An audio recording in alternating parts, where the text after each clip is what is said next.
qué sé yo, y yo me fui a mi casa a la noche, me busqué un papelito eso a cuadro, eso, una hoja de un cuaderno, y con un compás empecé a hacer esto, a escáner. Y después de hacer eso, me llevé, como me dio, por lo menos me dio, dije, bueno, vamos a ver mañana. Me fui al otro día al taller, me llevé el papelito, y le digo al muchacho, ¿qué vamos a hacer? Y tenemos que hacer esto. Bueno, mira, limpien todo, limpien, hagan espacio. Todo el espacio este, limpio. Barrimos, todo lo dejamos en un contrapiso de cemento. Agarremos un alambre y un clavo con dos clavos. Un alambre y dos clavos. El alambre tenía que tener esta distancia y esta distancia, estas dos. Entonces, pusimos en un centro que hicimos, estábamos acá, bueno, y trazamos un círculo, y después yo agarré las curvas que tenía y las coloqué en ese perímetro y dio la distancia. Cuando dio, dije, bueno, esta debe ser la distancia que tenemos que respetar, los diámetros y la cantidad de curvas que vamos a utilizar. Y ahora, ¿qué queda? Unir primero esta y después, cuando ya tengamos, unir la otra que viene acá, la otra U que viene acá, cosa que pudiéramos armar juegos, por decirlo de una manera, de U. Entonces, el caño se empalmaba, se soldaba acá, se soldaba, y lo último que quedaba era soldarle ese empalme de abajo. Y con eso armé de alguna manera. Después lo que hice también fue trazar como radios así, que en el piso me daban la idea de cuál era la integración que le tenía que dar en las intersecciones. Esta era donde yo tenía que poner el centro del caño para que justamente me diera.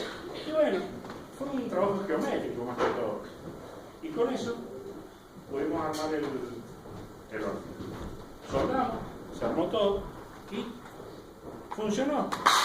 Un horno de $100.000. ¿Cuándo nos salió?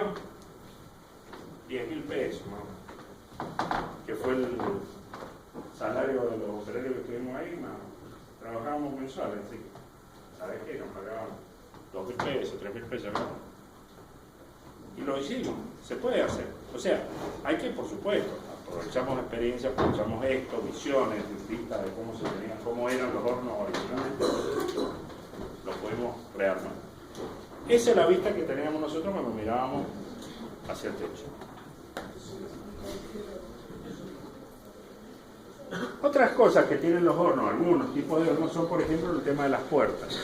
Las puertas, las ventanas de trabajo, son generalmente de tipo movimiento tipo guillotina, para evitar la menor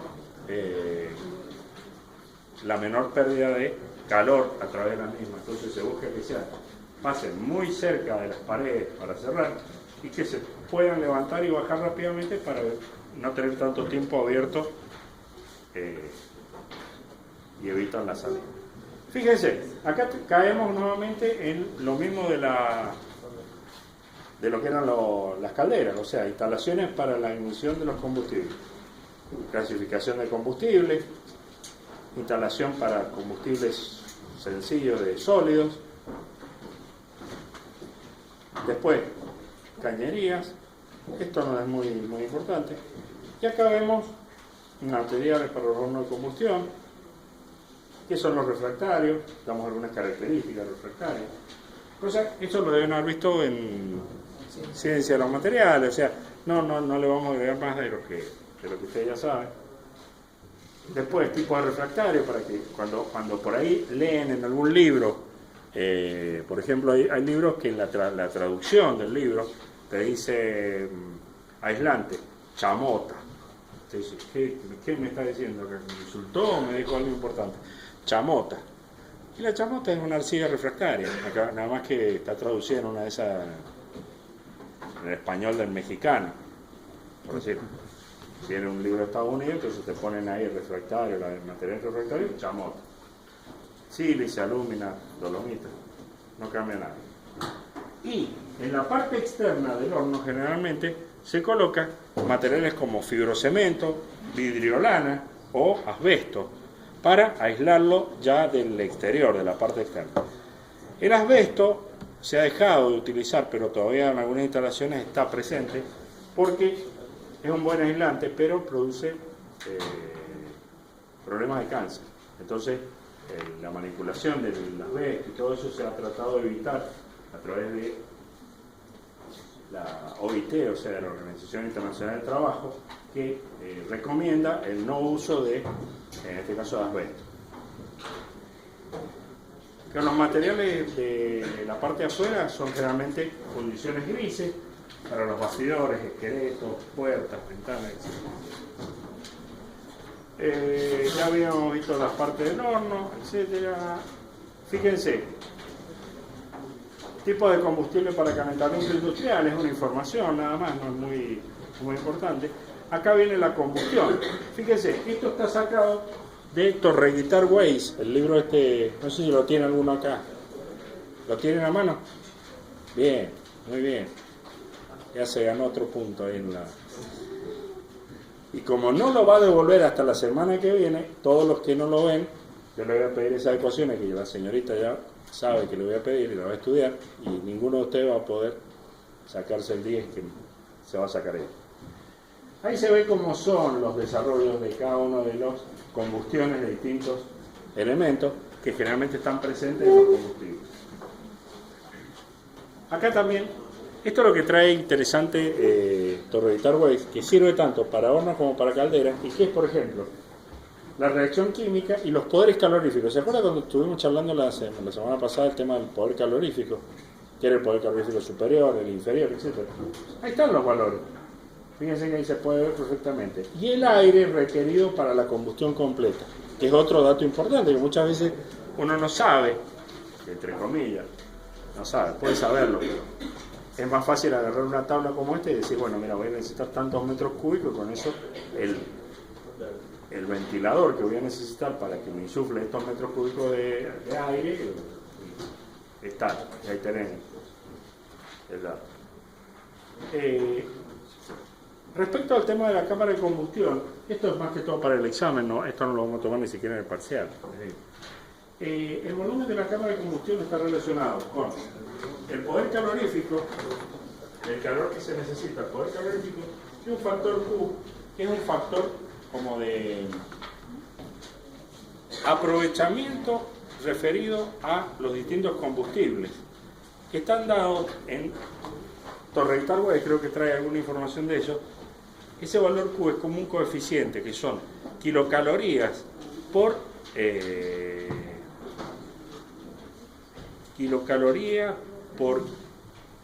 kilo y por metro cúbico. Kilocalorías por kilogramo de combustible por metro cúbico. Y cuando hacen la cuenta, lo que le va a quedar en la cámara, al final de cuentas, el volumen va a ser en metros cúbicos. O sea, le da el volumen de la cámara de combustión teórico que necesitaría, por lo menos diseñar, para que se pueda quemar una cierta cantidad de combustible que genera, o que puede generar una cierta cantidad de calor, con un poder calorífico tal. Esa sería la idea. No vamos a pedir nada de esto de la transformación, se puede leer, eso no hay ningún problema. Acá están los combustibles, gas, quemadores, distintos tipos de quemadores. Acá hay unos cortes de quemadores que ustedes pueden ver. Generalmente el aire primario es el que viene insuflado, diríamos así, que chupa o succiona acá en la entrada, y el aire secundario es el que provee el ventilador y que se maneja a través de estos pasajes que usted puede cerrar o abrir en un quemador. Entonces el quemador está diseñado ¿para qué? Para permitir que usted maneje el aire secundario, que es el que le dice que le da el exceso de aire. Ese exceso de aire es el aire secundario, y con eso le permite, ¿qué tal, Alfredo? Con eso le permite de alguna manera cerrar o quemar correctamente el combustible. Hay quemadores para gas de diferentes características. Acá está el viejo conocido de piso. Ahí está el corte. Fíjense, en esta zona, acá, está la conexión para el combustible líquido. Y esto es digamos, un protector, por decir así, de la zona de combustión del que va a pulverizar. ¿Por qué? Porque esto, cuando necesitamos quemar, esto sale, por decir, un poco más arriba, y ahí produce la flor donde se va a quemar correctamente el combustible líquido. Mientras no funcione, se retrae y se mantiene protegido ¿de qué? De toda la radiación que le está dando desde arriba a lo que está quemando el quemador de gas.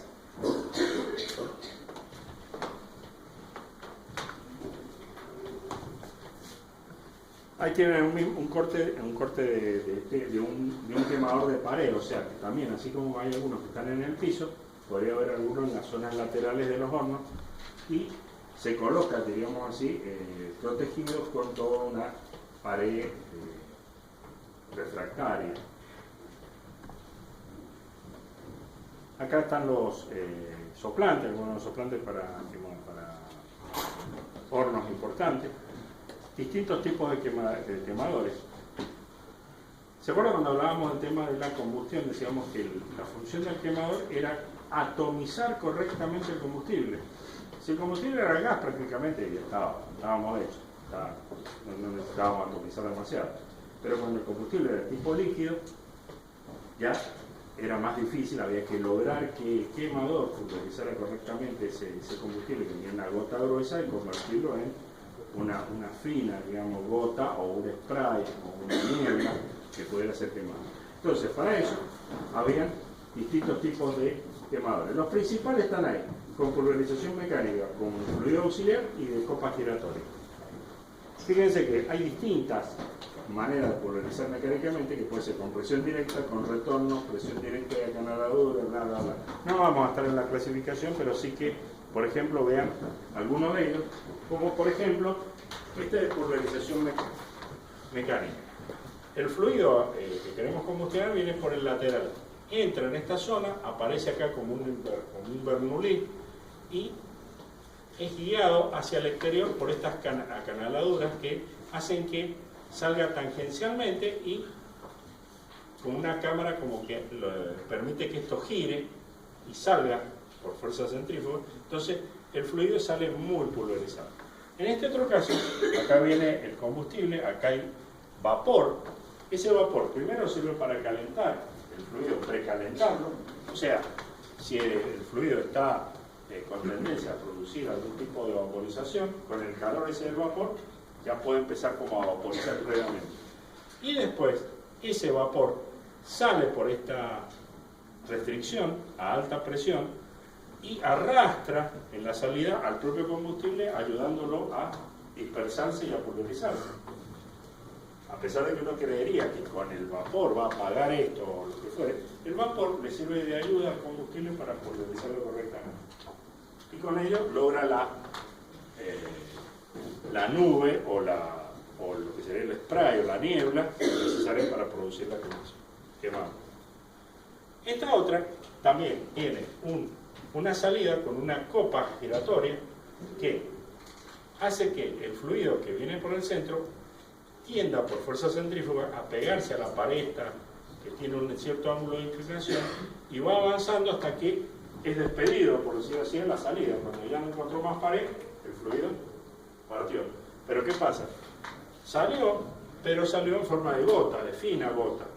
Es parecido a lo que se produce cuando ustedes tienen una manguera en el jardín y la ponen ahí y ven que el sapito ese produce ese cono y esa salida de una fina, digamos, película de agua hacia los costados. Bueno, esto es parecido, nada más que acá tienen el combustible. Lo mismo pasa con este de copa giratoria. Acá gira con un motor, el fluido toma, digamos así, la parte periférica hasta la salida y en la salida es expulsado. Esto hay que conocerlo técnicamente para el final, más que todo, no ahora. Acá estaba la influencia de la temperatura sobre la viscosidad, se acuerda que esa también la vimos en las calderas. Hay otros tipos de quemadores. Cuando es carbón el que se pulveriza, digamos, de alguna manera lo que hay que buscar es que el carbón esté de la manera más pequeña en proporción, o sea, bajarle su volumen específico, el volumen por unidad de área, que sea lo más bajo posible, de forma tal de que tenga gran exposición la superficie a la posible combustión y por lo tanto se va a quemar más correctamente. Acá hablábamos un poco de lo que era la transmisión del calor a la superficie de la carga. Habíamos visto que por conducción había poco y nada. Por convección había una transferencia importante en la zona de convección, por eso se llama zona de convección. Y lo que era la radiación sigue una ecuación que un poco yo se las había anticipado, que ya la vamos a charlar, que es que la cantidad de calor por unidad de área es un coeficiente de una constante, con la forma, multiplicado por una temperatura elevada a la cuarta. O sea, las radiaciones, de alguna manera, son importantes en la transferencia de calor, porque en realidad es el delta T a la cuarta, que es la diferencia que hay entre la temperatura de la llama y la temperatura del fluido, lo que queremos calentar o la carga que queremos calentar, elevado a la cuarta potencia. Entonces, ahí hay una gran energía puesta en juego y una gran transferencia mientras mayor sean las temperaturas que están involucradas.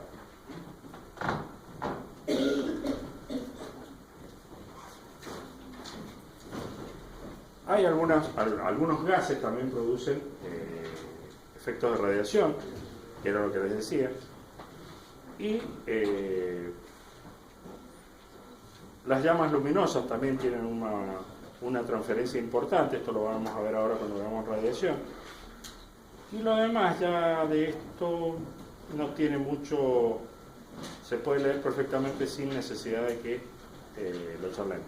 ¿Se acuerdan cuando hablábamos de las pérdidas en la clase anterior por caldera? En la clase anterior, cuando hablamos de pérdidas en la caldera, decíamos que había pérdidas por la chimenea principalmente, por las paredes y por lo que podía escapar por las aberturas. Bueno, acá tienen una idea de estas pérdidas.